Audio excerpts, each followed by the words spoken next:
I was 2 seconds from deleting the raise request when Layla's reply came through. 5 words, crisp and cold.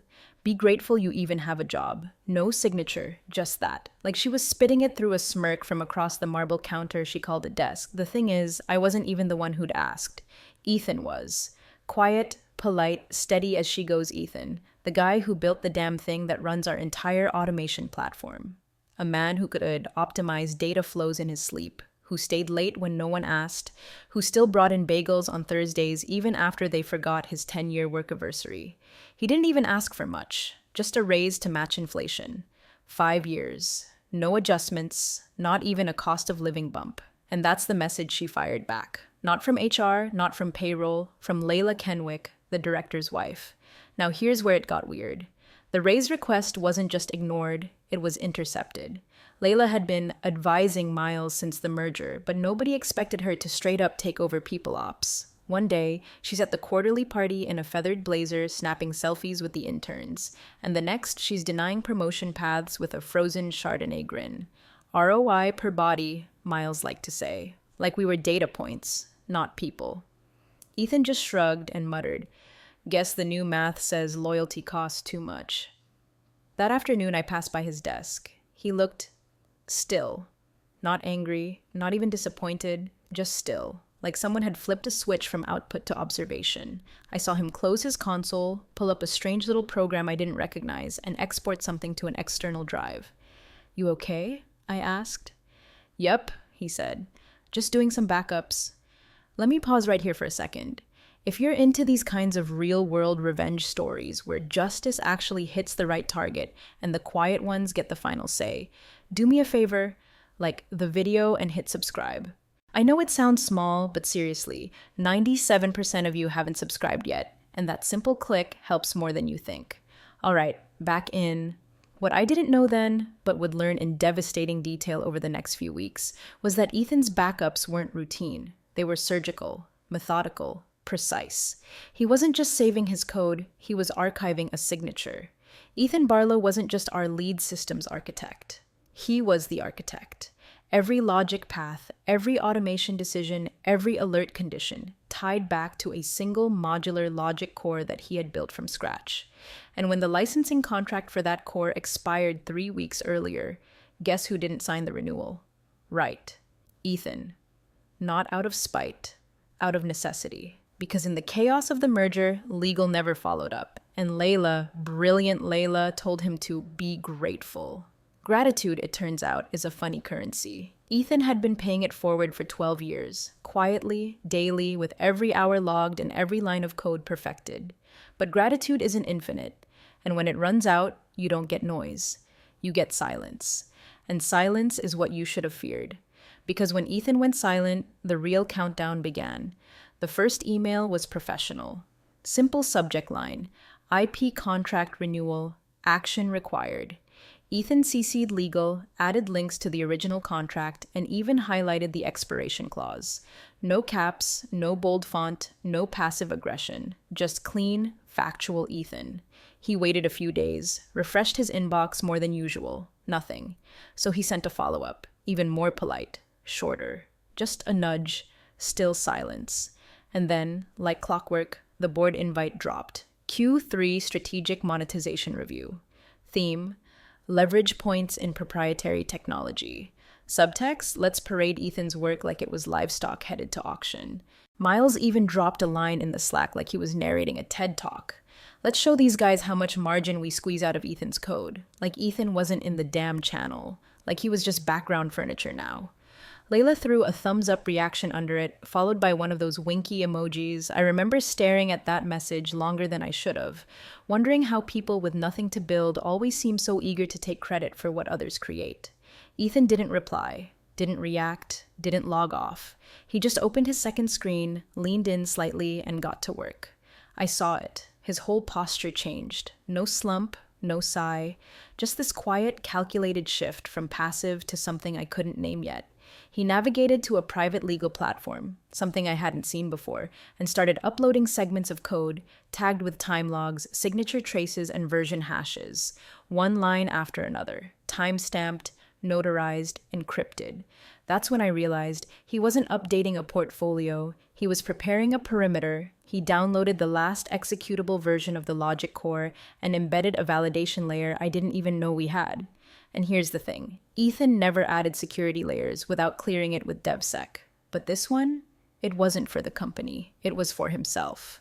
A kind of legal fingerprint buried in the binary, a tripwire with teeth.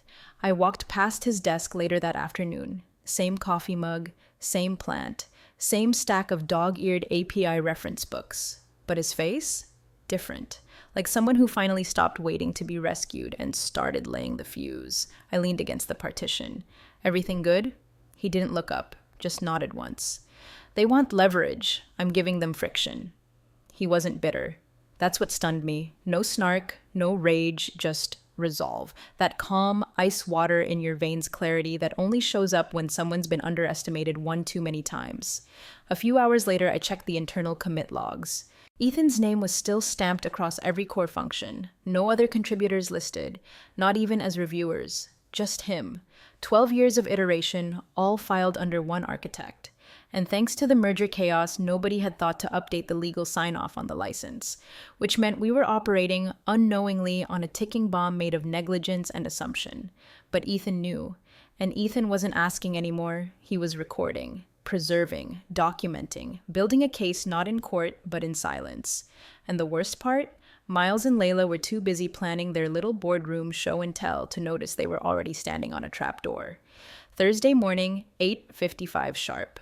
The kind of day where even the air felt expensive. Espresso in hand, nerves tucked under blazers, everyone nodding too much and laughing too loud. The quarterly board review was always a circus, but this time, you could taste the smug in the air. Investors from Fairfax Holdings, reps from the merger side, even a regional VP who never showed up unless bonuses were on the line. And front and center, like they were hosting an awards show, sat Miles and Layla. Matching watches, matching grins, matching delusions. Miles clapped his hands together like a camp counselor. All right, folks, let's dive in. He tapped the clicker and the giant screen behind him lit up with a clean blue dashboard. Graphs, margins, process optimizations, every glowing number climbing toward heaven, courtesy of Ethan's logic core. This is the beating heart of Actura's post-merger operations, Miles declared. Fully streamlined, fully proprietary, all ours. That's when it happened. Just as he flicked to the next slide, a pop-up blinked onto the screen. At first, it looked like a notification, maybe a system update, then someone read it out loud. Unlicensed use detected. Daily liability activated $45,000. The air left the room, completely. No one moved. Miles tilted his head like he'd misread it. What the hell is that? The screen blinked again. Same message, this time in red. Beneath it, a countdown. Runtime penalty clock 00001. Layla laughed, short and nasal. Okay, cute. That's just a scare message, probably something left over from testing. Legal didn't laugh. In fact, they didn't move at all. The lead counsel, Ramirez, leaned forward slightly, clicked his pen once. Pause the deck, he said quietly. Miles didn't hear him. He was too busy trying to close the pop-up, stabbing at the trackpad like that had fixed the flashing red. Layla crossed her arms. Seriously? This is what we're worried about? It's a pop-up. But it wasn't going away, and it wasn't fake. Ramirez finally stood, pulled out a thin, black folder, and began flipping pages with methodical slowness. I watched his face, neutral, unreadable. But his hands? Those were fast, efficient, like a man following a checklist he hoped never to use. Can we confirm, he asked, voice low but firm, that we have a signed, active licensing agreement on file for the use of the proprietary logic core, specifically the modular version powering this dashboard? Miles froze. What? Yeah, of course, it's our code. Ramirez didn't blink. Who signed it? I mean, legal did. Or finance. I don't know. Someone did, right? He turned to Layla, eyes darting now. Didn't Ethan renew it last quarter? Layla squinted. He sent something. I told him we'd review it after budget season. You said we were cutting back on redundancies. Yeah, but... Miles looked around. The room was dead quiet. One of the investors leaned forward, steepling his fingers. Another tapped something on his tablet. Nobody was smiling now. Ramirez slid a page forward. The last signed licensing agreement is dated 3 years ago. No subsequent renewals. Clause 4.2b states that unless renewed, ownership rights and all associated protections revert to the original software architect. Layla's mouth parted, but no sound came out. Miles ran a hand through his hair. So, what does that mean? It means, Ramirez said slowly, you're demoing proprietary technology you no longer have legal access to. Every minute this dashboard runs, we accrue a $45,000 liability. Retroactive clauses may apply. The screen blinked again. 0049. Unlicensed use continues. And just like that, the air turned to glass. Investors stared at Miles like he'd just driven the company car into a lake. Layla looked down at her phone. No calls, no lifelines, just silence. And blinking red. Because this wasn't a scare message, it was a bill. And it had just started counting. Ramirez didn't raise his voice. He didn't need to. The moment he flipped to the tabbed contract and laid it flat on the glass table, the room felt like it dropped 10 degrees. Let's start with a simple question, he said, eyes still on the paper. Do we have a renewed license agreement on file, countersigned by the creator of the modular logic core? Every head in the room pivoted toward Miles. He blinked once, twice. I mean, we own that, don't we? Ramirez lifted his gaze, slow, deliberate. Per this clause, 4.2b, ownership is retained by the original architect unless explicitly transferred through an active licensing agreement. Transfer cannot be assumed. It must be signed by both parties. And the last agreement we have on file, he tapped the page with one precise finger, is dated 3 years ago, signed by Ethan Barlow, no renewal since. The silence was sudden and absolute. No rustling, no shifting. Even the HVAC hum seemed to pause out of respect. Layla scoffed, half a laugh, half a defense mechanism. No, that's not right. Ethan sent over the draft. I remember it. I told him we'd hold until budget season wrapped. We were consolidating vendor agreements. Ramirez's jaw twitched once. He's not a vendor. He's the architect. Without a renewed agreement, all usage is unauthorized. Miles looked like he'd just realized the elevator cable had snapped, and they were all falling in slow motion. He asked about it, yeah. Sent me a reminder, then a follow-up. Layla turned sharply. You said you'd handle it. You said we were cutting dead weight, he hissed. Oh, I'm sorry, she snapped back, voice rising. Did I also tell you to plug his code into every revenue stream like it was open source? I was following your lead. You were busy ordering custom jackets for your ROI summit. Because you said the optics mattered.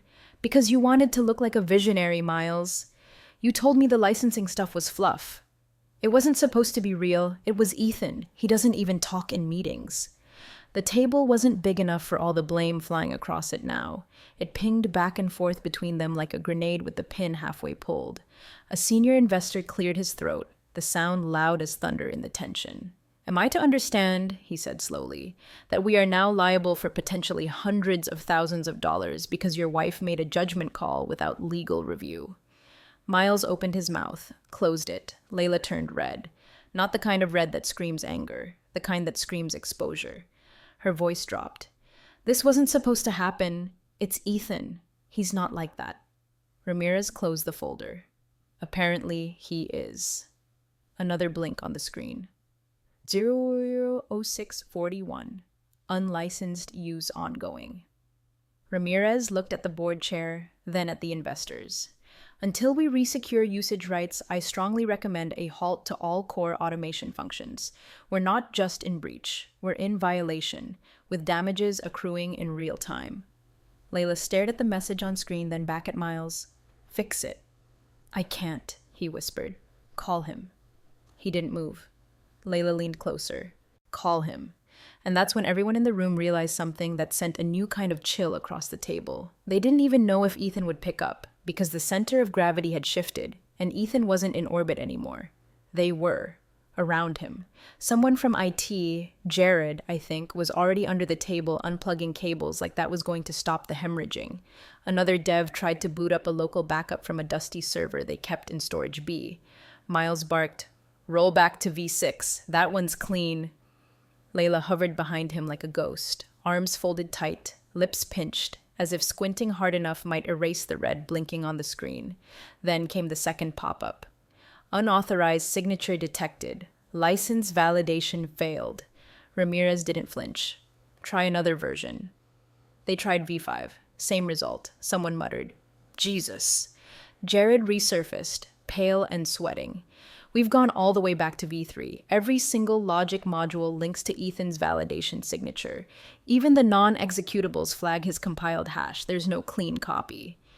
Miles sat back, mouth open like he wanted to speak, but the words got stuck in rush hour traffic between his brain and whatever dignity he had left. Layla reached for his arm, but he pulled it away. First time I'd seen that. The board chair finally spoke. Can someone explain how we have an entire product line built around technology we do not legally own and cannot legally operate? Ramirez looked like a man both vindicated and disappointed to be right. The answer lies in your HR inbox, he said flatly, and in clause 4.2b, which you ignored. A younger investor, probably from the tech side, pulled out his phone, tapped something, then looked up. Ethan Barlow. He's listed on the USPTO as sole software architect and intellectual property holder for the modular logic core, filed under Actura designation variant 3. That's this. He turned his screen toward the group. It showed the US. Patent and Trademark Office's entry. Clean, clear, one name. Barlow, Ethan M. Independent architect. Not the company, not Miles, not even a shell LLC they could throw under the bus. Just Ethan. Layla's jaw went tight. He must have filed that before the merger. Ramirez nodded. And the company failed to dispute it during the transition window, which means...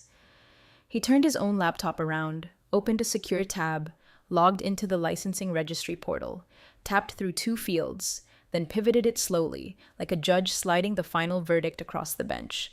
The screen showed the active ownership certification. Time-stamped, legally binding, one name, again. Ethan M. Barlow, current license holder. Miles slumped. That's not possible. Ramirez didn't blink. You built a kingdom on land you never bought, and the owner just changed the locks. The blinking counter continued in the corner. $45,000, $90,000, $135,000. Layla finally spoke, her voice thin as paper. Can we get him on the phone? Ramirez shut the laptop gently. At this point, you'd better hope he calls you. 2 hours. That's how long they sat in that boardroom, watching the liability meter tick up like a slot machine rigged by karma. 90 grand in theoretical damages, and we weren't even out of the first coffee break. Nobody dared ask for refreshments. Nobody moved except to wipe their palms on $1,000 suits. The chairs, once symbols of status, now looked like waiting room seats outside an execution chamber. Miles, bless him, still thought he could bluff his way out. All right, worst case, he said, voice brittle. We force it offline, wipe the stack, start fresh. Our devs can rebuild the core without touching Ethan's code, right? He looked around like someone waiting for applause that never came. Jared from IT gave a slow, pained shake of the head. It's not that simple. The logic core is the foundation. Every automation process, every alert trigger, every redundant safety loop, it all hooks into the modular logic Ethan built. You can't just unplug it. You'd have to rewrite the entire framework from scratch. Miles scoffed, grasping for control. So do it. Rebuild. Get DevSec to sanitize the framework and spin up a clean version. That's the problem, Jared said, tapping his pen nervously against the table. We already tried.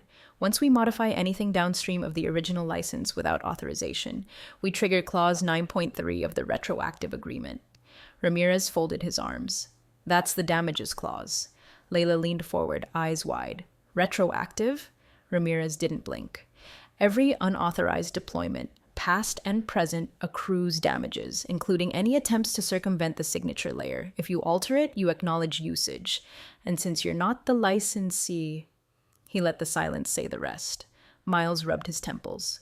Okay, but surely someone else on the team can replicate it. Jared, somebody... And that's when a junior developer, Natalie, maybe 25, maybe just old enough to rent a car, spoke up from the corner. Ethan didn't code like the rest of us, she said quietly, Everyone turned. She glanced around, clearly regretting saying anything, but continued. He built everything manually. No AI assistants, no off-the-shelf libraries. He'd write entire subsystems in assembly just because he wanted tighter control over the logic stack. No comments, no documentation, nothing on Confluence. The only place his brain lives is in the code, and the only one who understands it is him. Layla muttered something under her breath. Miles sat back in his chair, eyes glassy. You're saying we're screwed. Natalie flinched. I'm saying he is the tech. Ramirez nodded once, slowly. And that makes him the sole licensor. The board chair turned toward Miles. You presented this platform as a scalable asset, a system we controlled. You claimed we owned every line of code. Miles didn't answer. Couldn't. The counter hit $112,500. The room was quiet, except for the sound of Layla's nails tapping against her coffee cup lid. Click, click, click, like she was trying to wake up from the worst kind of dream. But this wasn't a dream. It was a reckoning. And we all knew it wasn't over, not even close. At exactly 12:17 p.m., the boardroom doors opened with the softest click, but the effect was nuclear. Every head turned in unison like it was choreographed. And there he was, Ethan Barlow, same black polo, same unassuming jeans, same pair of old wireframe glasses he'd probably worn since the Bush administration. No swagger, no drama, just calm, terrifying presence. In his left hand, a single USB key. In his right, a slim manila folder. He didn't pause to scan the room, didn't flinch at the digital war zone blinking behind Miles's frozen presentation. He just walked in like he'd been summoned by gravity itself, stepped calmly past the stunned silence, and gave the board chair a small nod. Nothing performative, just a signal. I'm here. Let's fix this.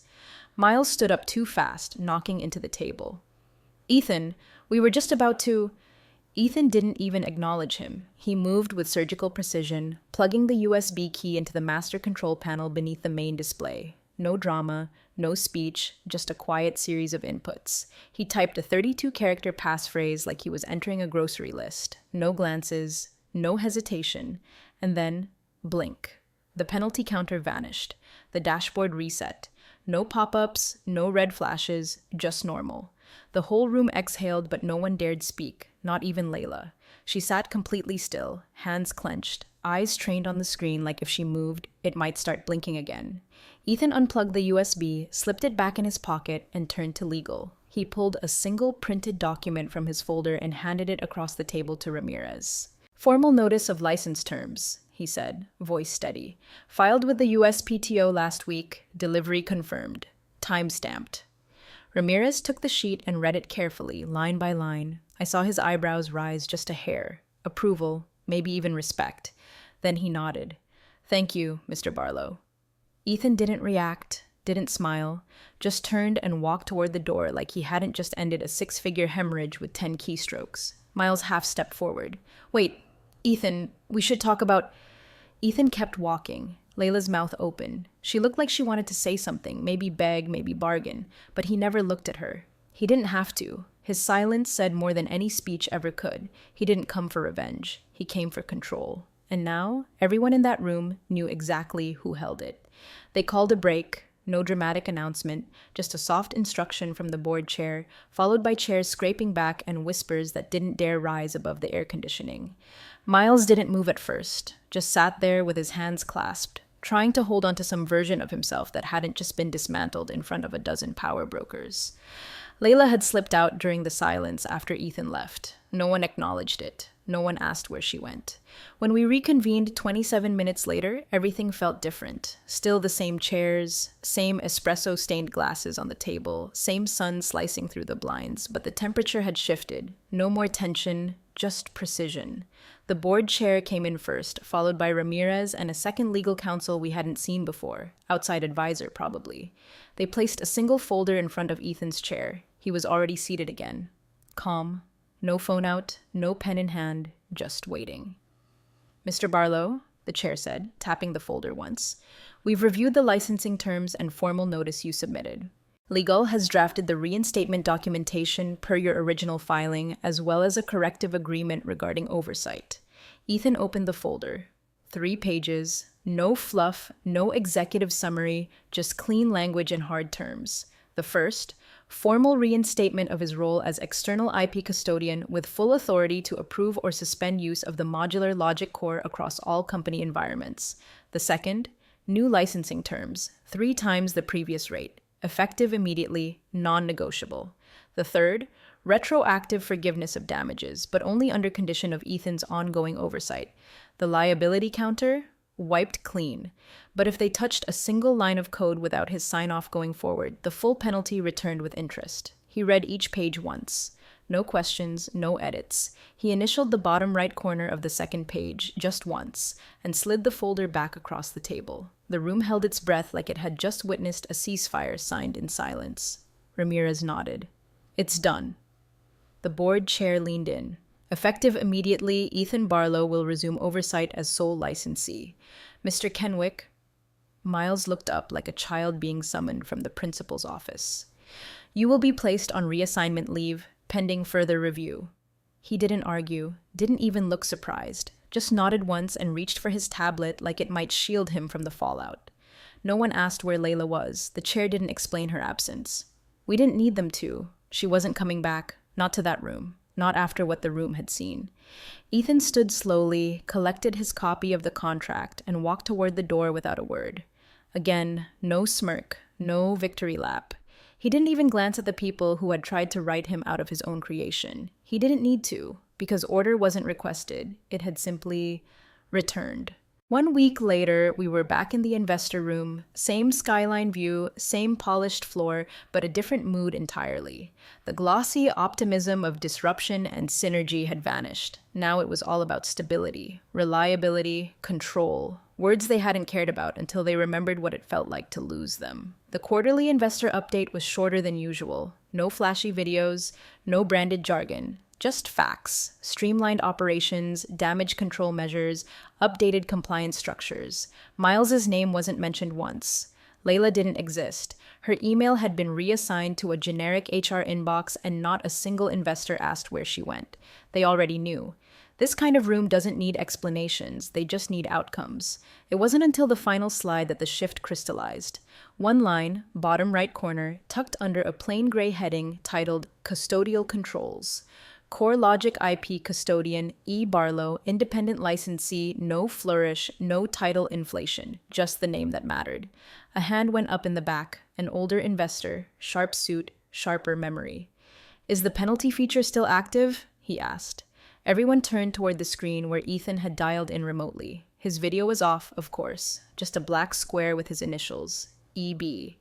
A beat of silence passed. Then his voice came through the speaker, calm, measured, unmistakable. Yes, he said, and the director was right. Ownership is earned. No one spoke after that. They didn't need to. In the lower corner of the screen, a still image lingered. The liability counter, paused at $0, his digital watermark etched quietly beneath it. That watermark wasn't just a brand, it was a warning.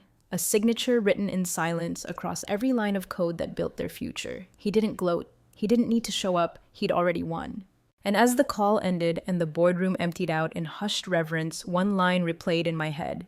Something he'd said once, offhand, when someone joked about legacy code and replaceable people. Now it felt like prophecy. Be grateful I even picked up the phone.